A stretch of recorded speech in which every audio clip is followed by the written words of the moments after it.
Let's take a trip back in time. The date, October 13th, 2010.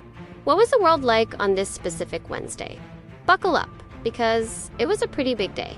First, let's head down to Chile. For 69 agonizing days, the world held its breath, watching the San Jose mine. 33 miners were trapped half a mile underground. It was a story of survival, of despair, and ultimately of hope. And on October 13th, 2010, that hope turned into reality. One by one, in a specially designed capsule named Phoenix, the miners were brought to the surface. It was an incredible feat of engineering and a deeply moving human drama watched by over 1 billion people worldwide.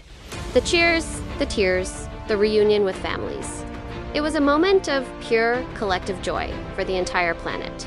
Meanwhile, back in the United States, things were complicated. The country was still reeling from the 2008 financial crisis.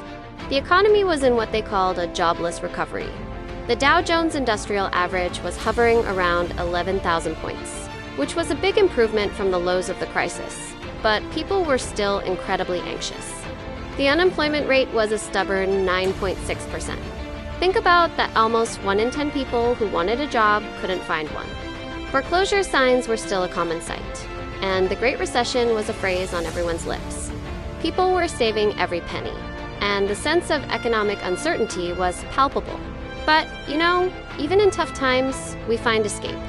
And in 2010, we escaped through our headphones and in dark movie theaters. So, what was the soundtrack to this moment? The #1 song in the US was Just the Way You Are by a relatively new artist named Bruno Mars. It was this sweet, feel-good anthem that everyone needed. The top album?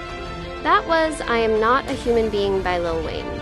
Yeah, he dropped it while he was literally in prison at Rikers Island. Talk about a power move. And at the box office, the #1 movie was The Social Network, the story of Mark Zuckerberg and the creation of Facebook, directed by David Fincher. It was a sharp, fast-talking look at how this platform was already changing our lives. With the tagline, you don't get to 500 million friends without making a few enemies. Kind of ironic, looking back from where we are now, right? So, October 13th, 2010. A day of miraculous rescue in Chile, economic anxiety in the US, and a cultural landscape defined by Bruno Mars, Lil Wayne, and the story of Facebook. It feels like a lifetime ago, and yet, in some ways, it feels like it set the stage for the world we live in today.